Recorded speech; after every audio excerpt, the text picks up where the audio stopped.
नमस्कार, आप देख रहे हैं इंडिया बोल रहा है। मैं हूं आपके साथ विवेक शांडिल्य। आज शो की शुरुआत दो लाइनों से करना चाहता हूं कि पहले झुककर हाथ जोड़े, फिर आंखों में गुरूर दिखाया।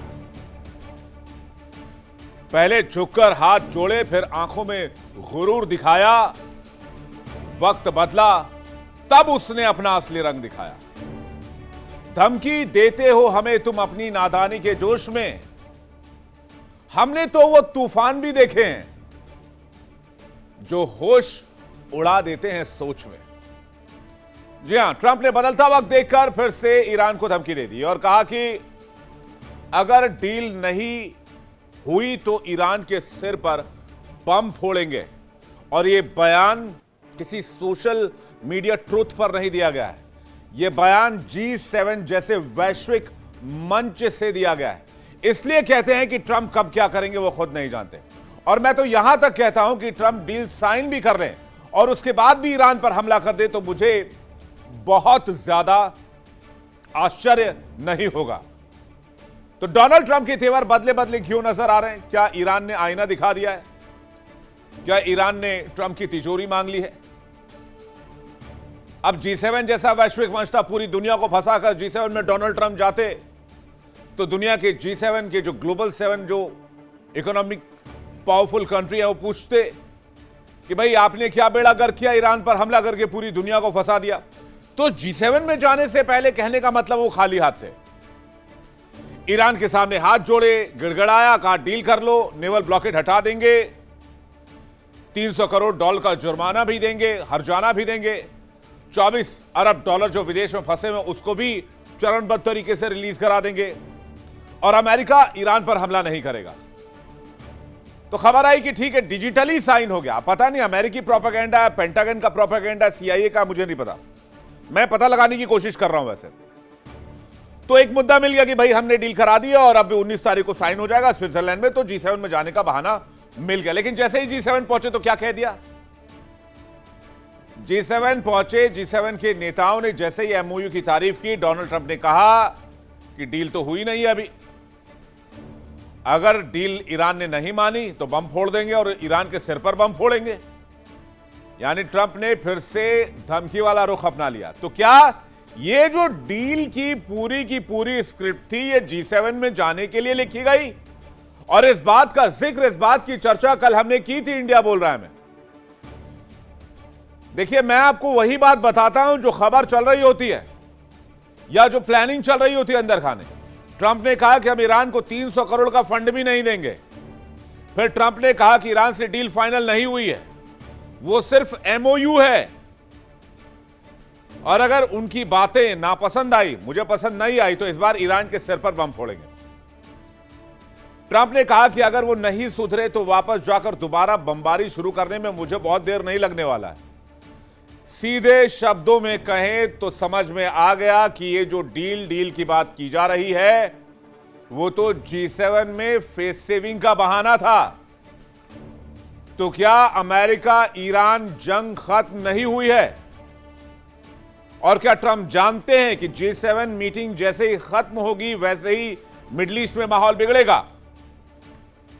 और पूरी स्क्रिप्ट G7 में जाकर अपनी छवि को ठीक करने के लिए ट्रंप ने लिखी थी। आज इसी पर चर्चा। युद्ध जारी है और डील पर खतरा भारी है। 19 जून को जिनेवा में अमेरिका और ईरान फाइनल डील पर साइन करने वाले हैं, लेकिन उससे पहले मामला उलझने लगा है।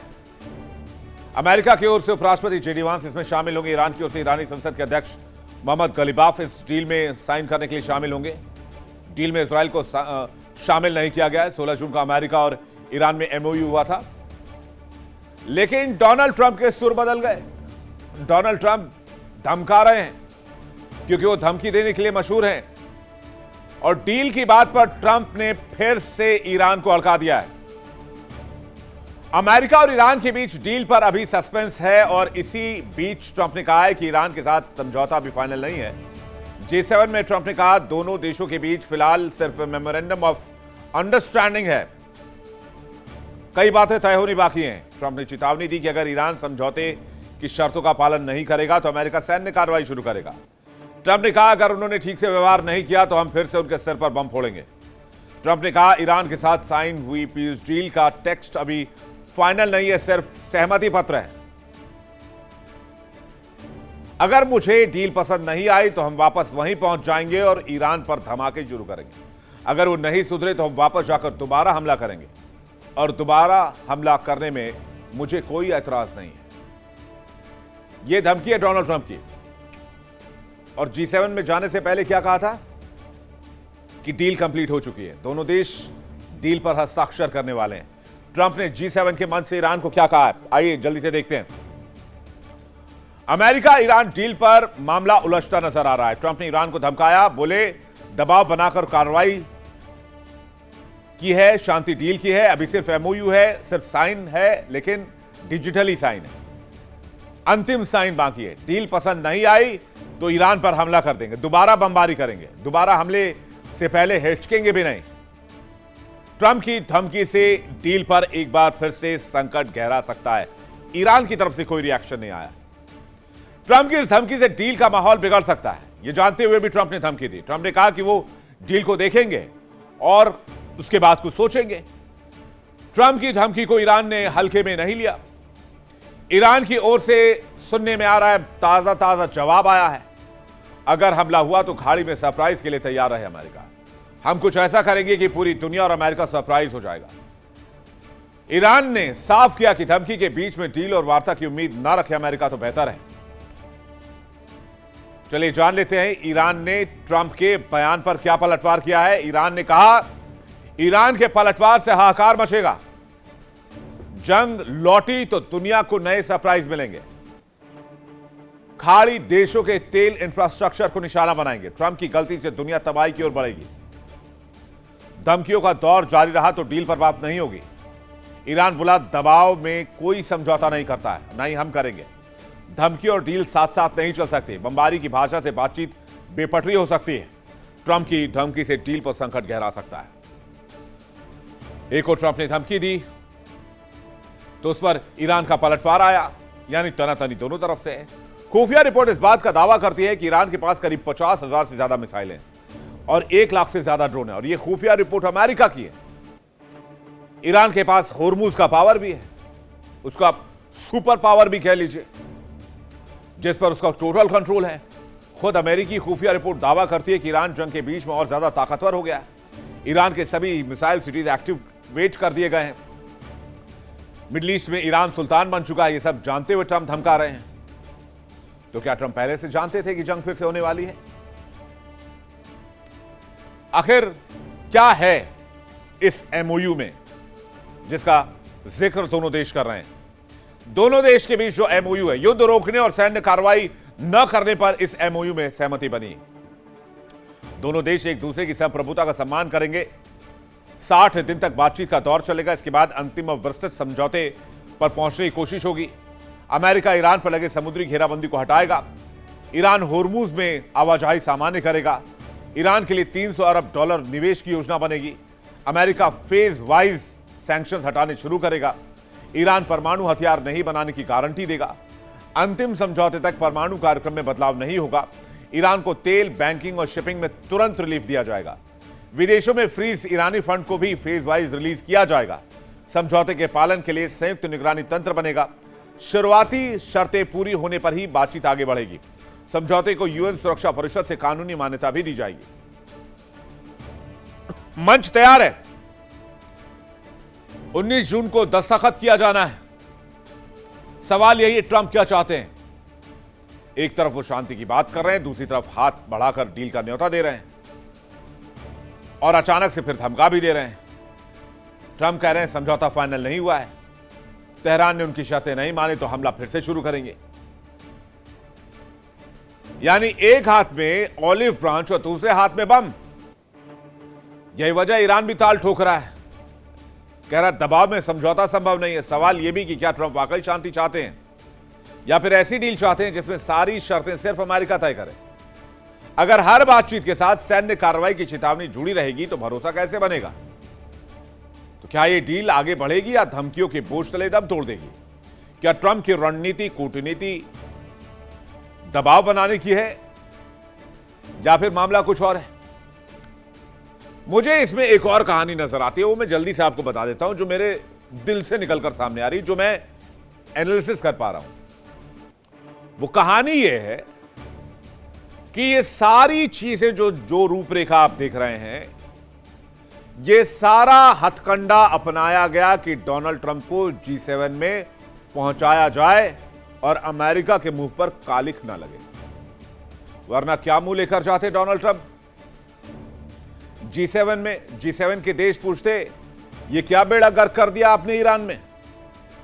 पूरी दुनिया तेल संकट से जूझ रही है, पूरी दुनिया एनर्जी क्राइसिस से जूझ रही है, पूरी दुनिया के शेयर बाजार में हाहाकार मचा हुआ है। अमेरिका में तो लोग पूछ ही रहे हैं, तो दुनिया भी पूछती G7 में। और जो 7 देश इकोनॉमिकल सुपर पावर हैं, उनके सवालों का जवाब कैसे देते? तो स्क्रिप्ट बनवाई, कहा कि डील हो गई है, और जैसे ही काम निकल गया, G7 खत्म होने वाला चंद घंटों में, तो कह रहे हमला कर देंगे। अरे कमाल की बात है, किस तरह का फर्जीवाड़ा फैलाया जा रहा है। मतलब डोनाल्ड ट्रंप और उनकी मंडली ने ये पूरा का पूरा खाका सिर्फ इसलिए तैयार किया गया, उन्होंने तैयार किया क्योंकि G7 में इज्जत बचाई जा सके। बातचीत करने के लिए मेहमानों का एक बड़ा पैनल इस वक्त हमारे साथ मौजूद है। विंग कमांडर आलोक साय हमारे साथ जुड़ रहे हैं, रक्षा विषय के बहुत स्वागत है आपका। कर्नल एस के मलिक हमारे साथ जुड़ रहे हैं, रक्षा विषय के बहुत स्वागत है आपका। संजीव श्रीवास्तव हमारे साथ जुड़ रहे हैं, थोड़ी देर में कनेक्ट होंगे, फॉरेन एक्सपर्ट, विदेश मामलों के जानकार, और डॉक्टर अजिताभ सिंह हमारे साथ जुड़ रहे हैं, विदेश मामलों के जानकार। तो अजिताभ जी, मैं आपसे ही शुरुआत करता हूं। मैंने तो इंटरप्रिटेट कर दिया दोनों एंगल। मुझे जहां तक लगता है वो फेस सेविंग की कोशिश थी G7 में, अब G7 में उनका काम हो गया, फिर वो ईरान की तरफ देख रहे हैं और कह रहे हैं अगर ईरान शर्तें नहीं मानेगा तो हमला करूंगा।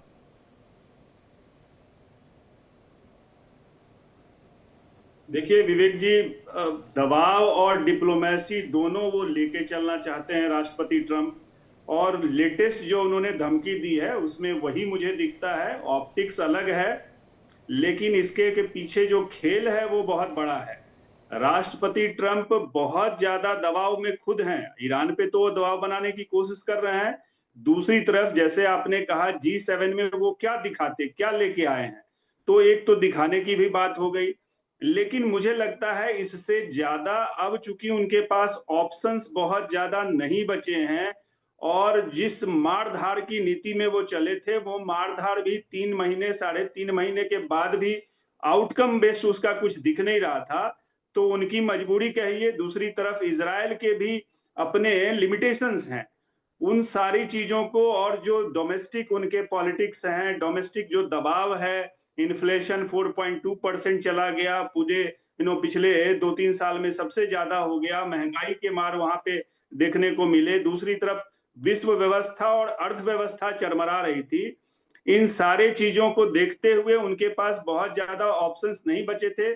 इसलिए ये जो MOU कहते हैं, ये MOU किया गया है, जिसमें 14 सूत्री जो भी उसके डिटेल्स हैं, 1.5 पन्ने का ये MOU है। अभी तो शुक्रवार को जैसे आपने बताया और चीजें खुल के आएंगी, और उसमें जो डिजिटल हस्ताक्षर की बजाय उसको फिजिकल हस्ताक्षर की बातें हो रही हैं स्विट्जरलैंड में, जेनेवा में, तो वो देखने को मिलेगा। लेकिन उसके बाद जो 60 दिन है वो 600 दिन के बराबर हो जाएगा, क्योंकि उस 60 दिन में किस ओर ऊंट करवट बदलेगा, ये एक अनसर्टेनिटी बनी हुई है। और अनसर्टेनिटी अगर जहां भी रहेगी तो वो स्टॉक मार्केट, ऑयल प्राइस, व्यापार, हर चीज को अफेक्ट करेगा।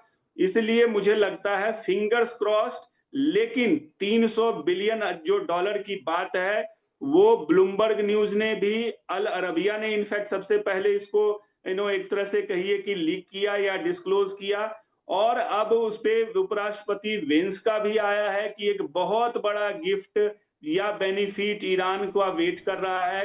दूसरी तरफ कनाडा के प्राइम मिनिस्टर ने भी क्लेम किया कि वो उन्होंने MOU को देखा है और 300 अरब डॉलर देने की बात है। ध्यान रखना है कि ये अमेरिका नहीं देगा, अमेरिका के जो पार्टनर्स हैं, मींस जो गल्फ के देश हैं, वो एक रिकंस्ट्रक्शन फंड के लिए कंट्रीब्यूट करेंगे, और इस तरह से ईरान को कंपनसेट किया जाएगा। वर्ड कंपनसेट नहीं है। तो यस, ईरान यहां जीतता दिख रहा है, अपनी शर्तें मनवाता दिख रहा है, और उसकी वजह उसका जो हॉर्मुज पे एक तरह से कब्जा है, ये बहुत बड़ा हथियार उसको मिला। जी विवेक जी। जी आलोक जी, आपको क्या लगता है? फेस सेविंग की कोशिश थी G7 के लिए, पूरा एमओयू का ड्रामा इसलिए रचा गया और वॉर अभी भी जारी है? देखिए, फेस सेविंग के लिए तो किया ही गया होगा। G7 में इनकी फेस सेविंग हुई है, इसमें कोई शक नहीं है। लेकिन विवेक जी, मेरा इंफॉर्मेशन कुछ और भी है, मैं कुछ और भी ऐड करना चाहता हूं। अभी क्या हुआ है, इस जैसे जैसे छन छन के डील की बातें सामने आ रही हैं, जो नियो कंजर्वेटिस्ट जो है वहां के अमेरिका में, वो जो लॉबी है जो वार के सपोर्ट में थी, उसमें जो सीनेटर्स हैं, उसमें जो हाउस के रिप्रेजेंटेटिव्स हैं, उसमें से कई लोगों ने अब बोलना शुरू कर दिया है कि ये डील तो बहुत ही बेकार की डील हो रही है और हम क्या करने जा रहे हैं। लोग उस पर अपनी शंका जता रहे हैं। एक सेनेटर टेड क्रूज हैं, एक मिस्टर ग्राहम है, लिंडसे ग्राहम, उन्होंने बड़े कड़े शब्दों में बोला है कि इससे तो अच्छा ओबामा ने डील किया था 2015 का। और हम एक सेनेटर ने बोला है कि हम तो कुछ साल पहले तक अमेरिका को वैसा देश था जो कभी टेररिस्ट से डीलिंग नहीं करता था, और हम $300 बिलियन एक फंडामेंटलिस्ट ग्रुप को, लीडर्स को देने की बात कर रहे हैं, ईरान जैसे शासक को देने की बात कर रहे हैं, उनके रिकंस्ट्रक्शन की बात कर रहे हैं। क्या हम वही गलती नहीं कर रहे हैं जब हिटलर के रहते हुए जर्मनी को कंपनसेशन दे करके जर्मनी के रिकंस्ट्रक्शन के लिए पैसा दिया गया था और वो एक गलती हुई थी और उसके कारण पूरा विश्व ने उसको भुगता था। तो इसी तरह के स्टेटमेंट्स वहां के सेनेटर, हाउस ऑफ रिप्रेजेंटेटिव्स के नेता जो ट्रंप के फेवर में है, ट्रंप के गुट के हैं, उन्होंने दबी जुबान में बोलना शुरू कर दिया है। ये जो जॉन कैनेडी हैं, कैनेडी जो है वहां के सेनेटर, उन्होंने क्या बोला है कि उन्होंने बोला है कि कोई दिन के जो पियक्कड़ है उन्हीं से अगर किसी ने स्कूलिंग ली होगी तो वही इस पर बिलीव करेगा कि ईरान इस समय जो वादा कर रहा है वो निभाएगा। तो अब ट्रंप के अंदर के ही उनके सपोर्टर जो थे वही इस चीज से अब खफा है कि इन्होंने सही डील नहीं की है। इसीलिए आप देखिएगा अब G7 में जाकर के ट्रंप साहब बोल रहे हैं ये डील नहीं है, ये तो अभी एमओयू है, डील अभी हम बाद में डिसाइड करेंगे। ये इन्होंने एक लाइन बोला है, आप ध्यान दीजिएगा। हाँ। ये एमओयू ही है, अभी डील मतलब वही बात है ना, लड़ाई तो अभी जारी है, जंग तो जारी है, कौन सी डील हो गई फिर? जी, तो हमको यही लगता है। तो मतलब ट्रंप ने पूरी दुनिया को बेवकूफ बनाया फिर? हाँ, मतलब हमको फिर से बेवकूफ बना गया अमेरिकी राष्ट्रपति? बनाना चाहते थे लेकिन अब फंस गए हैं अपने ही सपोर्टर्स के बीच में। अच्छा। अब उनको लग रहा है वो गलती कर गए हैं और वो बैकआउट करेंगे। मलिक साहब जल्दी से। और हमारे साथ संजीव जी भी जुड़ गए। संजीव जी, स्वागत है आपका। विवेक जी, सभी एमिनेंट पैनलिस्ट को नमस्कार। देखिए, ये मैं प्लेटफॉर्म पे आता रहा हूं, मैं एक ही चीज कहता हूं कि ये जो जिसकी इतनी हाइप किया जा रहा है, ये मात्र एक पॉलिश्ड वर्जन है जो कि एक सीजफायर चल रहा है। और ये इसलिए है कि यस, आपने बिल्कुल सही निकाला, आपका जो सेकंड वर्जन था जो आपने अपने इंट्रोडक्शन में दिया, G7 की जो मीटिंग थी, यस, उसके लिए ग्राउंड तैयार किया गया। और ये इस बात को सपोर्ट इससे मिलता है कि जब ट्रंप साहब चाइना के अंदर गए, उससे पहले भी तो ये माहौल बनाया गया था, भले उस टाइम उसमें एग्रीमेंट की डील की बात नहीं हुई थी। और ट्रंप साहब, देखिए, ट्रंप साहब का एक्सपेक्टेड था कि वहां कुछ ना कुछ ऐसा स्टेटमेंट आ जाएगा कि जिससे कुछ नेगेटिविटी जरूर आ जाएगी इस डील के अंदर। और अब ये आप इसको डिजिटली साइन करिए, टेलीविजन साइन करिए, देखिए इसके अंदर अभी बहुत संभावनाएं ऐसी है कि इसमें बहुत सारे नट्स क्रैक होने हैं। इतनी आसान नहीं है ये चीजें करना। कारण ये है कि इसको थोड़ा आगे सोच के चलिए। ये ट्रंप साहब या अमेरिकन प्रेसिडेंट को बाय नेम छोड़ दीजिए, मैं ये कह रहा हूं कि क्या अमेरिका अपने हित के साथ कॉम्प्रोमाइज करने वाला है? अगर अमेरिका अपने हित के साथ कॉम्प्रोमाइज करने का, हर पार्टी उनके पीछे पड़ जानी है। और जैसा कि अभी साहे सर बोल रहे थे, ये बात बिल्कुल सही है, लोगों ने विरोध का स्वर करना शुरू कर दिया वहां से। और ये सब चीजें देखते हुए अमेरिका अपने हित के साथ कितना कॉम्प्रोमाइज करेगा, मैं तो बहुत ज्यादा इस चीज के लिए ऑप्टिमिस्टिक नहीं हूं कि वो अपना कॉम्प्रोमाइज करेगा। लेकिन इतना जरूर है, बार्गेन होगा। अभी 19 तारीख के बाद देखिए, अभी तो डेली खबरें क्या आएंगी और डेली इसमें स्टम्बलिंग बॉक्स आएंगे। ईरान की जहां तक बात है, ईरान निश्चित रूप से आज की डेट पे ईरान एक बहुत मजबूत स्थिति में दिख रहा है अमेरिका के कंपैरिजन में इस खित्ते के अंदर। अब ईरान अपनी चीजों पर कितना कॉम्प्रोमाइज करता है, ये भी देखने वाली बात होगी। लेकिन ये मैं बता दूं, ईरान अपने परमाणु कार्यक्रम पर बिल्कुल कंप्रोमाइज नहीं करने वाला है, और वैसे ही वो एनपीटी का सिग्नेटरी है, उसके बावजूद आगे चल रहा है, आगे बढ़ रहा है अपने प्रोग्राम के अंदर। तो मैं इस पर बिलीव नहीं करता, क्योंकि परमाणु संपन्न होने का मतलब दूसरा है। हथियार से उसका मतलब छोटा है, लेकिन परमाणु संपन्न होने का मतलब आप जियोपॉलिटिक्स पे बहुत ज्यादा स्ट्रांग हो जाते हो, आपकी जो नेगोशिएटिंग टेबल की पावर है वो बहुत ज्यादा बढ़ जाती है।